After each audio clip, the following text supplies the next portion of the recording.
नमस्कार मित्रांनो, जय महाराष्ट्र. महाराष्ट्रात सध्या महायुतीचं राजकारण केंद्रात दोस्ती आणि राज्यात कुस्ती या टप्प्यावर येऊन ठेपले.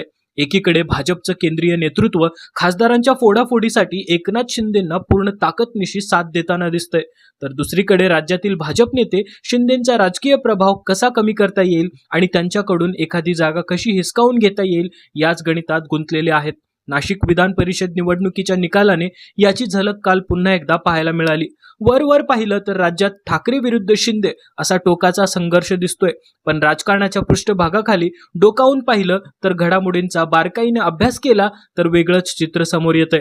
एकनाथ शिंदे भाजपच्या केंद्रीय नेतृत्वाच्या मांडीवर जाऊन बसले असले तरी राज्यातील भाजपच्या अनेक नेत्यांना शिंदे हे त्यांच्या बरोबरीचे नव्हे तर त्यांच्या पायाशीच राहावेत अशीच अपेक्षा असल्याचे चित्र सध्या निर्माण झालंय. एकनाथ शिंदेंचं दिल्लीत वाढलेलं राजकीय वजन राज्यातील अनेक भाजप आणि भाजपोत्तर नेत्यांच्या पचनी पडताना दिसत नाही.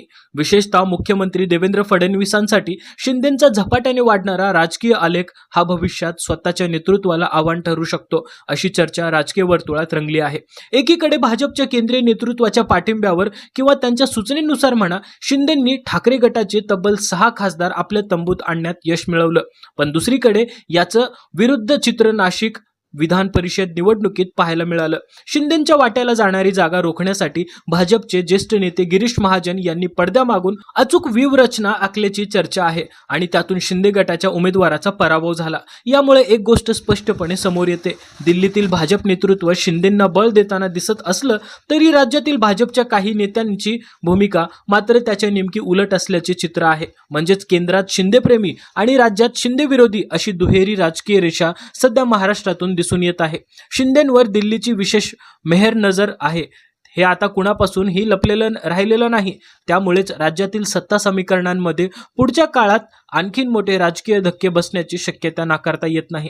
एकनाथ शिंदे आणि केंद्रीय गृहमंत्री अमित शहा यांच्यात गेल्या काही वर्षात अत्यंत जिव्हाळ्याचे संबंध निर्माण झाल्याचं राजकीय वर्तुळात मानलं जातं. नुकत्याच झालेल्या कोल्हापूर दौऱ्यात अमित शहा यांनी आपल्या भाषणातून शिंदे आणि त्यांचं पक्षाचं जाहीरपणे कौतुक केलं. इतकंच नाही तर शिंदे गट अशी ओळख मागे पडली असून आता महाराष्ट्रात एकच शिवसेना आहे आणि ती म्हणजे एकनाथ शिंदेंची शिवसेना असा स्पष्ट संदेशही त्यांनी दिला.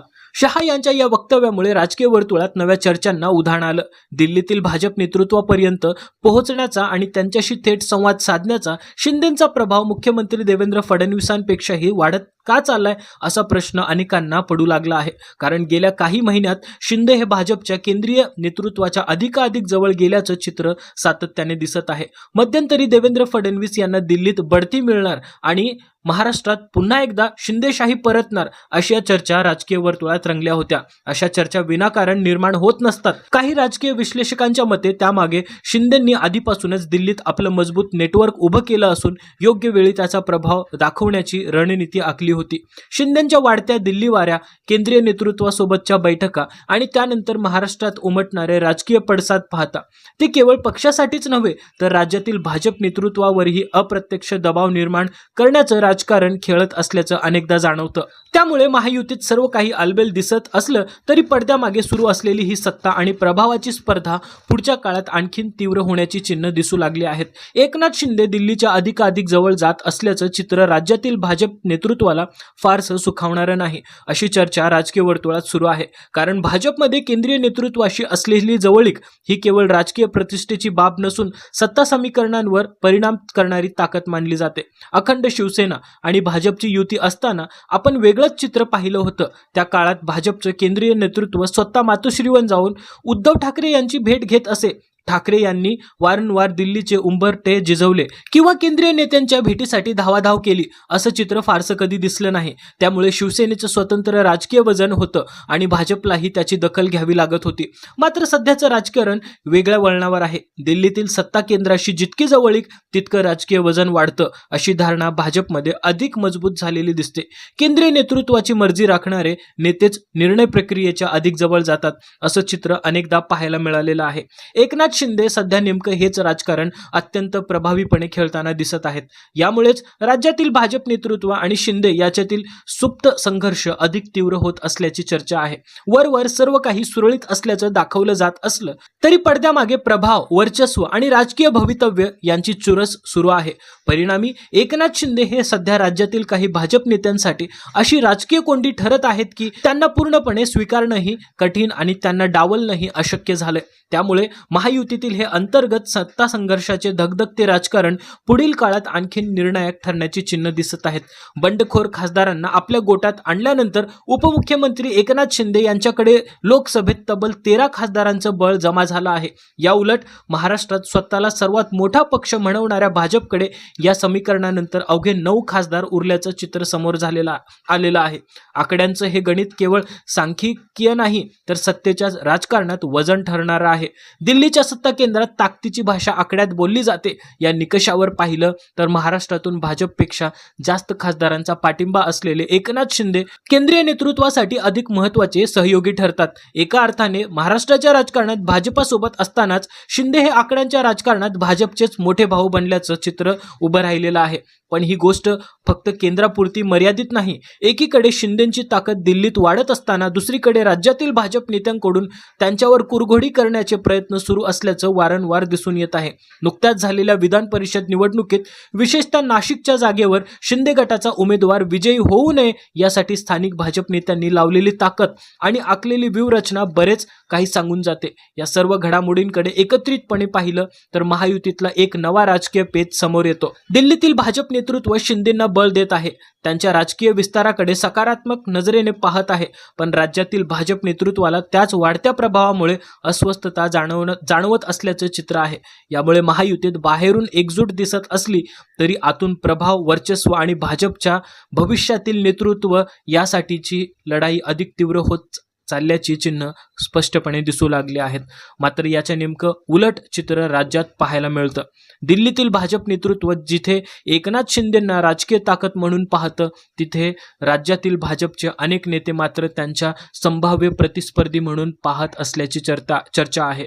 2019च्या विधानसभा निवडणुकीकडे पाहिलं तर एक गोष्ट जवळपास स्पष्ट दिसते. एकनाथ शिंदे यांच्या शिवसेनेचा जागा वाटपात अधिक जागांवर दावा असणार. लोकसभेतील वाढलेलं संख्याबळ, दिल्लीतील वाढती जवळीक आणि महायुतीतील स्वतःचं राजकीय वजन याच आधारावर शिंदे भविष्यात अधिक मोठी राजकीय हिस्सेदारी मागतील. यात फारसं आश्चर्य वाटण्यात कारण नाही. याच कारणामुळे शिंदेंची ताकद एका मर्यादेपलीकडे वाढू नये यासाठी राज्यातील भाजप नेते पडद्यामागून विविध राजकीय हालचाली करत असल्याची चर्चा आहे.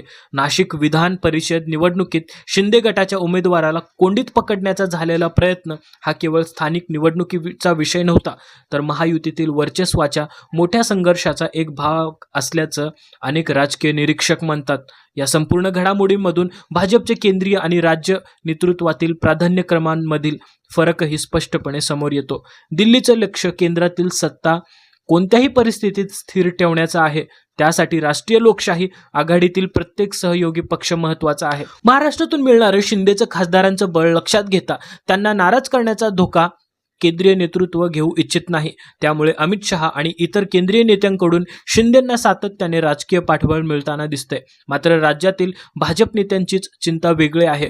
त्यांना माहीत आहे की एकनाथ शिंदे यांची ताकद अशीच वाढत राहिली तर भविष्यात महाराष्ट्रातील राजकारणात भाजपला मित्र पक्ष असूनही दुय्यम भूमिका स्वीकारावी लागू शकते. आज ज्या प्रमाणात शिंदे दिल्लीच्या सत्ता केंद्राशी जवळीक साधत आहेत, त्यातून उद्या जागा वाटप, सत्ता वाटप आणि नेतृत्वाच्या प्रश्नांवर त्यांची बार्गेनिंग पॉवर आणखीन वाढू शकते.